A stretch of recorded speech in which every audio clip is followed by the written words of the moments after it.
Pagi yang luar biasa. Tuhan berikan kami bangun pagi tidak kurang satu apapun. Tuhan telah sembuhkan kami, Tuhan memberkati kami, Tuhan telah memberikan kekuatan yang baru bagi kami semuanya. Kami berikan yang terbaik lewat korban syukur kami pada pagi hari ini. Kami rindu Tuhan berkenan hadir tengah-tengah kami. Engkau menjamah kami, memulihkan hidup kami, dan memberkati kami dengan berkat yang sempurna. Di dalam nama Tuhan Yesus, kami siapkan hati kami datang kepadamu. Haleluya. Amin.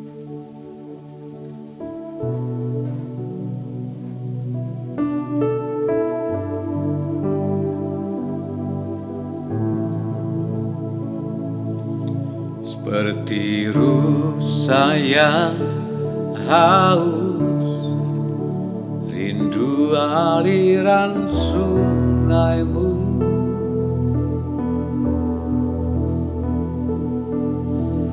hatiku tak tahan menunggumu.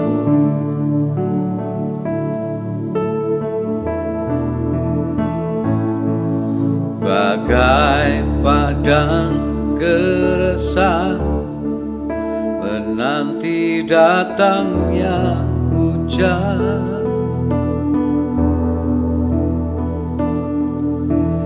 demikian hidupku Tuhan, hanya Engkau pribadi yang mengenal hatiku. Tiada yang tersembunyi bagimu, seluruh isi hatiku Kau tahu, dan bawaku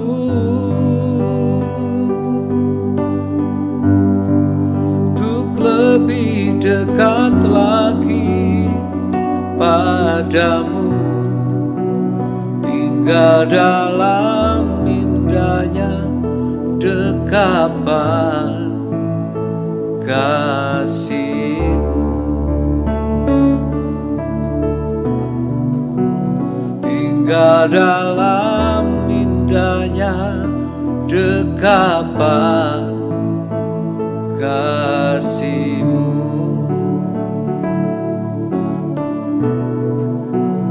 tinggal dalam indahnya dekapan kasih-Mu.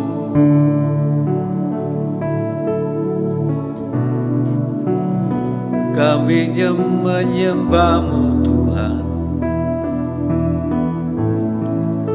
kami agungkan Engkau Yesus, tinggikan nama-Mu selama-lamanya. Mari sembah Dia. Haleluya, haleluya.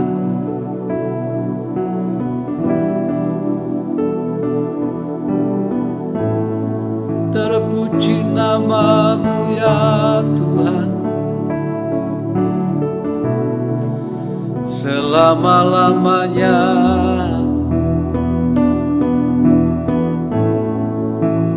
Engkau Yesus yang luar biasa, Engkau dahsyat ya Tuhan. Kami menyembah-Mu,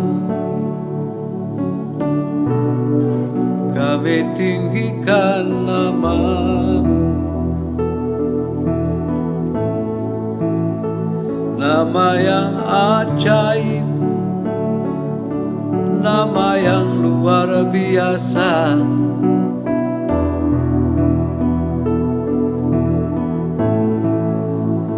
Kami bangga ya Tuhan, kami bangga ya Yesus.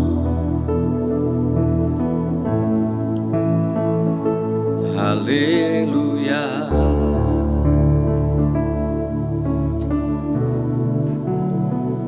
Terpujilah namamu Tuhan, terpujilah namamu selama-lamanya. Kami kagum dan hormat, kami kagum dan hormat akan Engkau Tuhan. Sebab Engkaulah satu-satunya, Engkaulah penguasa, Engkaulah Raja di atas segala raja.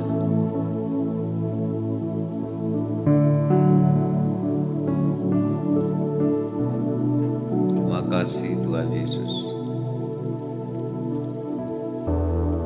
Terima kasih buat berkat-berkat-Mu, kesembuhan. Terima kasih buat penyertaan. Terima kasih Bapa. Kami siapkan hati kami untuk kami mendengar sabda firman-Mu. Tuhan Roh Kudus yang pimpin kami. Dan biarlah kami semua hari ini diberkati dengan luar biasa. Berapi hamba-Mu yang sederhana ini Tuhan, pakai bibir lidah hamba-Mu untuk kami menyampaikan pesan. Demi nama Tuhan Yesus kami berdoa. Haleluya. Amin.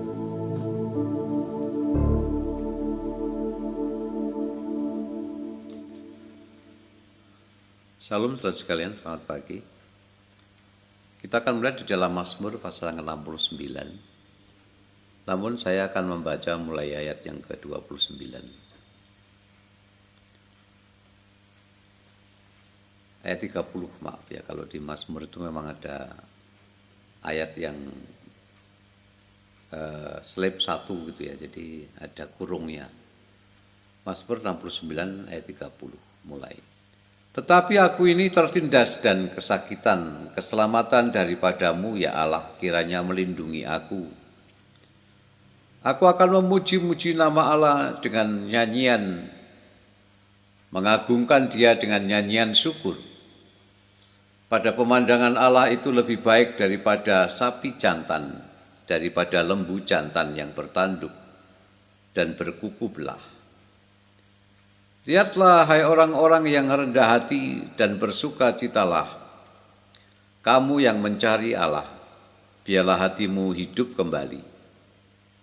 Sebab Tuhan mendengarkan orang-orang miskin dan tidak memandang hina orang-orangnya dalam tahanan. Biarlah langit dan bumi memuji-muji Dia, lautan dan segala yang bergerak di dalamnya. Sebab Allah akan menyelamatkan Sion dan membangun kota-kota Yehuda, supaya orang-orang diam di sana dan memilikinya. Anak cucu hamba-hambanya akan mewarisinya, dan orang-orang yang mencintai namanya akan diam di situ. Haleluya.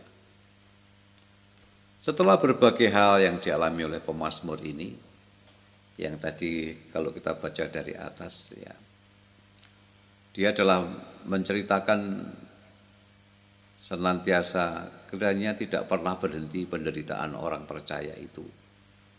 Kiranya selalu saja ada masalah, persoalan, tantangan yang dihadapi oleh orang-orang percaya. Dan itu Daud menceritakannya, sampai kembali menceritakannya tentang hal-hal yang dia alami di dalam kehidupannya. Dia dimusuhi dan sebagainya ya. Dan semua sudah diceritakan. Ya. Tetapi saya melihat di ayat yang 30 ini, tetapi aku ini tertindas dan kesakitan. Memang kalau kita ini hidup, kita ini sebagai manusia, rasa tertindas dan rasa sakit itu pasti masih ada, saudara. Tidak ada satupun orang yang terbebas dari masalah. Ya, siapapun kita, jika kita hidup di dalam dunia ini, kita akan merasa yang namanya sakit dan tertindas. Ya, mungkin kita disakiti, bukan berarti secara fisik mungkin. Kita tertindas, itu sebenarnya levelnya hampir sama ya, tertindas dan tersakiti hati kita. Itu seakan-akan tidak pernah lepas dari kehidupan kita, bahkan setiap hari, setiap waktu. Seperti yang diceritakan oleh pemazmur ini. Hampir-hampir saja dia selalu mengulang kondisinya yang ada. Mungkin sedikit kalimat berbeda, tapi esensinya penderitaannya itu sama, saudara. Ya, tertekan, tertindas, terhina, terhimpit, dan sebagainya. Ya. Kenapa Mazmur ini mengulang-ulang kembali tentang bagaimana yang menjadi keadaannya? Ya memang itulah kehidupan dalam perjalanan kita. Seperti yang dialami pemazmur, itu juga yang kita alami. Cuma bedanya pemazmur ini bisa menuliskan, dan apa yang dituliskannya ini dia ditulis dalam kitab suci, didengar, dibaca oleh orang seluruh dunia.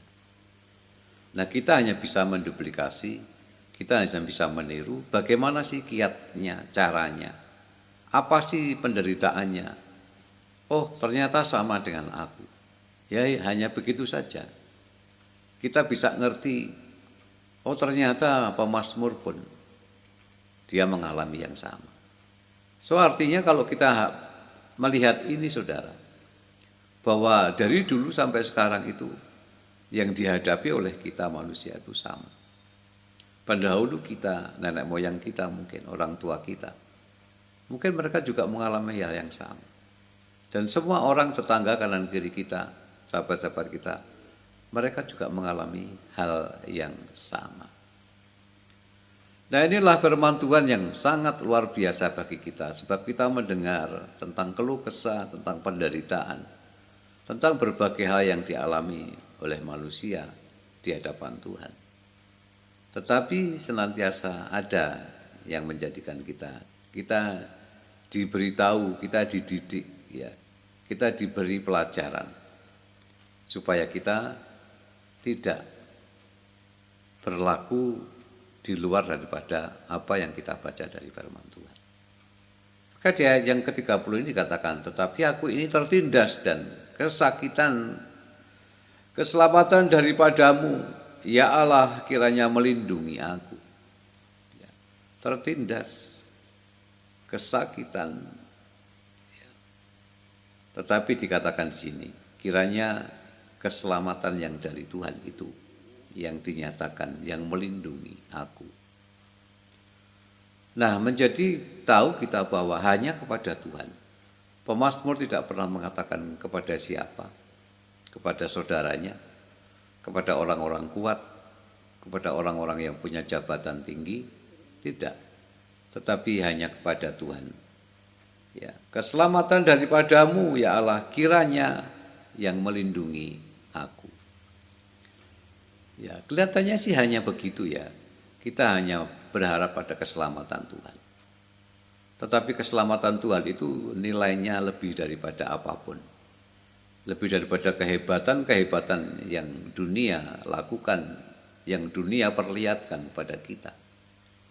Sebab dunia tidak bisa menyelamatkan kita. Tetapi dunia ini membujuk kita untuk dia bangga dengan dunia, memberikan sesuatu kepada kita, untuk kita ini bangga dan melupakan Tuhan, artinya bangga dengan kondisi kita yang ada. Nah, pemazmur menunjukkan kepada kita semuanya, bahwa hanya tertuju kepada Tuhan, hanya tertuju kepada Allah, kita ini akan bebas dan selamat. Keselamatan menjadi hal yang sangat penting dan berharga, karena tidak ada satupun yang bisa melebihi daripada sebuah keselamatan. Kemudian aku akan memuji-muji namamu, aku akan memuji-muji nama Allah dengan nyanyian. Memuji Tuhan dengan bernyanyi atau bermazmur, itu yang menjadi kebahagiaan, yang menjadi kalau orang dunia ada hiburan itu. Tetapi di sini bukan sekedar hiburan yang biasa. Karena Tuhan itu memberikan juga roh penghiburan kepada kita. Tapi bukan senang-senang kayak orang dunia. kemudian setelah nyanyi, setelah ada hiburan, kembali sedih lagi. Tetapi Tuhan memberikan supaya kita ada jalan keluar, ada solusi. Yang sedih setelah Tuhan berikan penghiburan akan menjadi bersukacita. Ya. Dan itu ketika kita bersukacita itu ada sesuatu yang luar biasa, karena ini akan menjadi hal yang sangat lama atau bahkan sampai selama-lamanya. Tidak hanya sesaat saja, tetapi sampai selama-lamanya. Mengagungkan Dia dengan nyanyian syukur. Pemazmur selalu mengatakan mengagungkan Tuhan, mengagungkan Dia dengan nyanyian syukur. Inilah yang saudara dan saya harus lakukan dalam hidup kita. Kita mengagungkan Tuhan dengan nyanyian syukur kita kepada Dia. Dengan bersenandung, dengan bernyanyi, kita memuji Tuhan.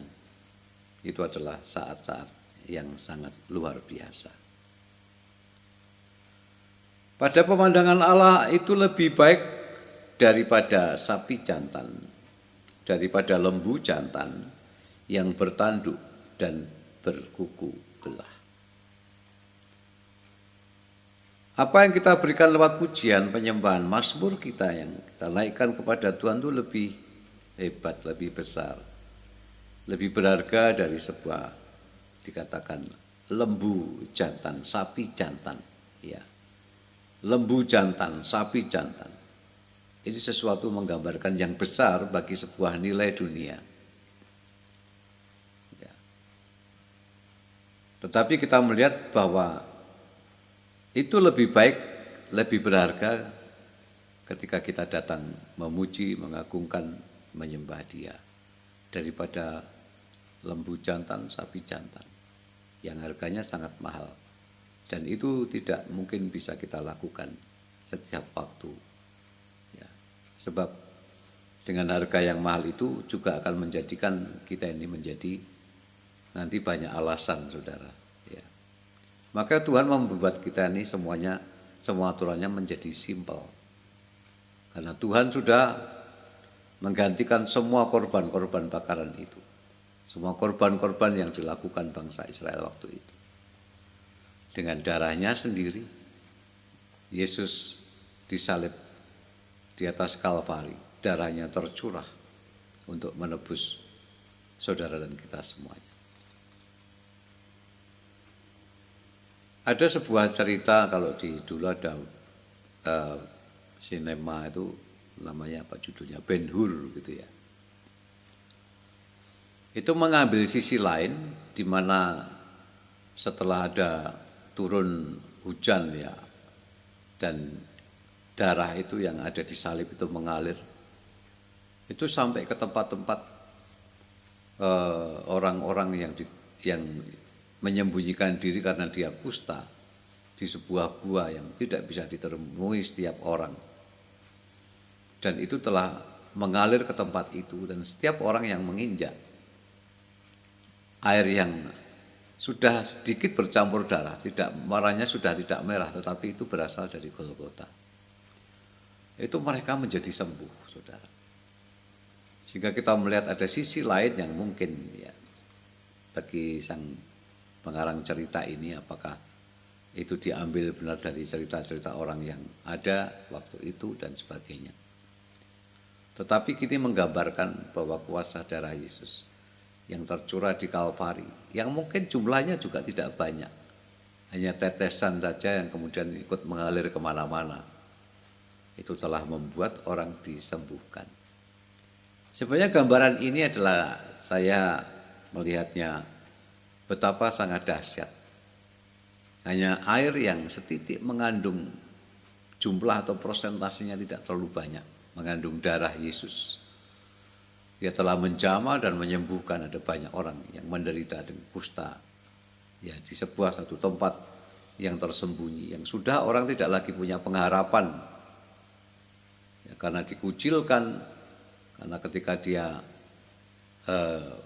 dikirim makanan pun itu dari jauh hanya ditaruh. Dan orang-orang itu jalan, kemudian mengambilnya. Tidak ada orang yang boleh berdekatan dengan dia, karena itu sangat menular sekali. Ya, ini gambaran saudara sekalian, sebuah penderitaan kusta adalah gambaran sebuah penyakit kutukan yang sangat dahsyat, yang sangat ditakuti orang-orang pada waktu itu.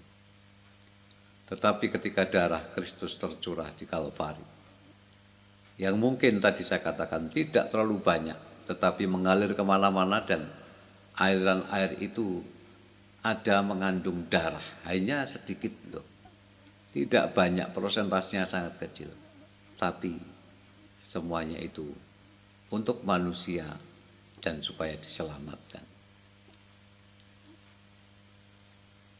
Lihatlah hai orang-orang yang rendah hati dan bersukacitalah, kamu yang mencari Allah, biarlah hatimu hidup kembali. Orang-orang yang rendah hati dan mencari Allah, ya, dan bersukacita di dalam Tuhan, dan biarlah hati kita menjadi hidup kembali. Tuhan menghidupkan hati yang sudah lama beku, yang kering, ya, yang tidak pernah mendapatkan asupan kasih. Maka Tuhan akan memberikan dan memulihkan itu semuanya. Tidak peduli siapapun, tidak peduli tingkat ekonomi kita, tidak peduli kita ini dianggap orang yang rendahan di masyarakat, apa orang yang dianggap tinggi dan sebagainya.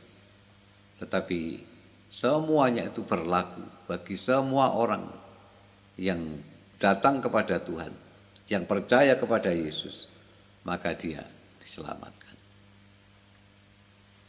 Ini adalah satu hal yang Tuhan tawarkan kepada setiap manusia. Sekalipun ada banyak manusia yang belum percaya, orang-orang yang belum percaya kepada Kristus, yang seakan-akan tidak perlu keselamatan, ya tidak apa-apa, ya, karena ada waktu Tuhan. Cuma menurut saya jangan sampai terlambat. Di saat umur berapapun kita harus mengenal Yesus. Ya. Bagaimana yang tidak mengenal Tuhan atau mengabaikan, hidup ini adalah pilihan. Kita bisa memilih untuk diselamatkan atau kita bisa memilih untuk tidak diselamatkan. Semuanya tergantung dari kemantepan kita masing-masing. Kalau sudah mantep tidak bersama dengan Yesus, ya sudah enggak apa-apa, wong sudah mantap. Tapi kalau sudah memilih Tuhan Yesus, mari kita jaga supaya kita ini tidak terombang-ambing dengan berbagai hal cobaan dan yang ditawarkan oleh iblis, supaya kita murtad meninggalkan Tuhan, supaya kita tidak ada lagi di dalam harengkuhan, dalam kasih Tuhan. Sebuah pisang tandan, ketika itu lepas dari tandan itu, ya, ketika pisang diambil dari tandan itu, maka itu siap akan disantap. Ya, gambarannya begitulah. Begitu orang percaya kita lepas dari sebuah persekutuan, maka siap-siap untuk disantap. Dan itu akan membuat kerugian bagi kita semuanya. Oleh sebab itu kita selalu ada dalam persekutuan. Saya rasa kita semua bisa merasakan bagaimana kalau kita bersekutu dengan Tuhan. Ya, sekalipun kita pembahasan firman Tuhan itu ya mungkin terlalu lambat gitu ya. Tidak mengenai lambat dan cepat.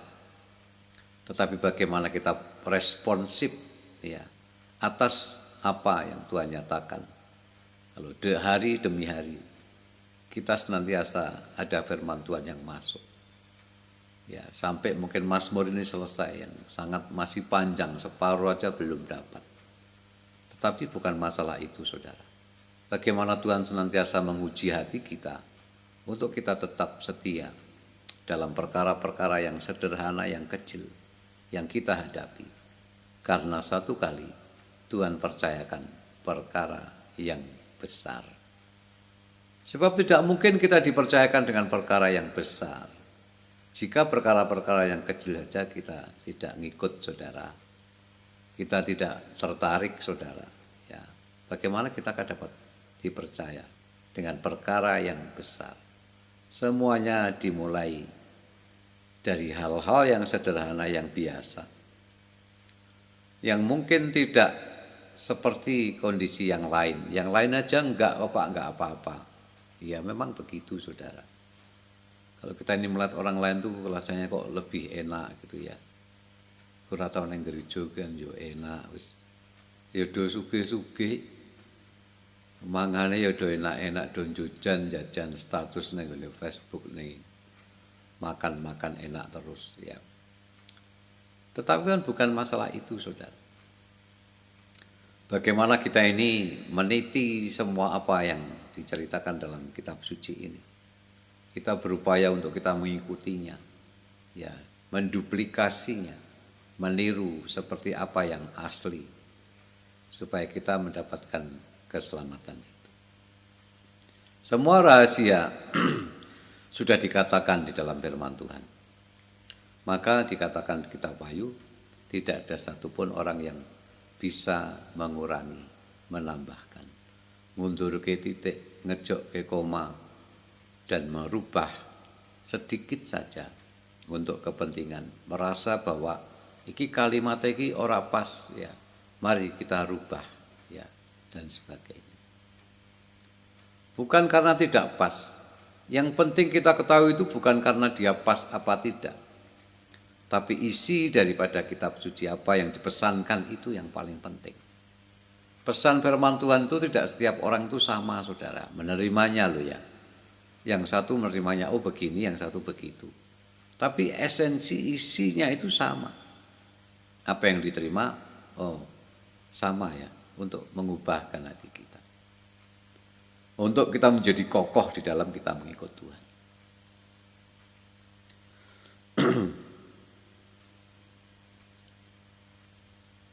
Biarlah hatimu hidup kembali dikatakan. Kalau kita mencari Tuhan, kita mencari Allah, maka hati kita akan menjadi hidup. Karena ada banyak hati yang mati, saudara, yang sudah tidak peduli dengan hidupnya. Hatinya mati, sudah tidak ada lagi komunikasi dengan Tuhan. Sudah tidak ada lagi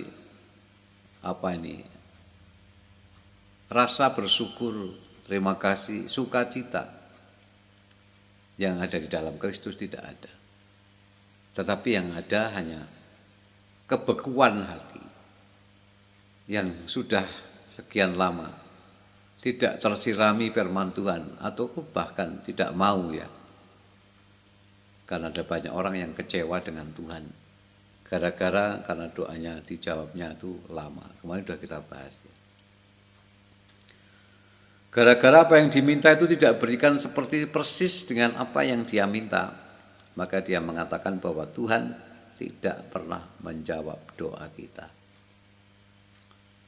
Nah seringkali kita terjebak dengan persoalan seperti ini. Padahal kita ini sudah diberkati, kita diberikan sisi berkat yang lain yang lebih penting daripada kita, yang kita nggak paham. Tapi Tuhan sudah melakukan. Kita marah-marah, Tuhan juga nggak apa-apa kok. Ya dilihat aja ya. Sampai dia sadar kembali, mendengar firman Tuhan. Atau ada mendengar kesaksian dan sebagainya. Sampai dia kembali lagi hatinya kepada Tuhan. Sebab Allah akan menyelamatkan Sion dan membangun kota-kota Yehuda supaya orang-orang diam di sana dan memilikinya. Anak cucu hamba-hambanya akan mewarisinya. Dan orang-orang yang mencintai namanya akan diam di situ. Ini berkat generasi seperti apa yang Tuhan visikan kepada saya. Kita bicara soal apa yang kita lakukan dan dengan imbas akibat dampak untuk anak-anak cucu kita. Ya ini sebuah generasi yang mungkin tidak kita mau pahami dan sadari. Bahwa ada generasi yang terus senantiasa menantikan kita ya sebagai orang tua untuk kita tetap setia kepada Tuhan sampai selama-lamanya. Sehingga generasi ini dikatakan anak cucu hamba-hambanya akan mewarisinya.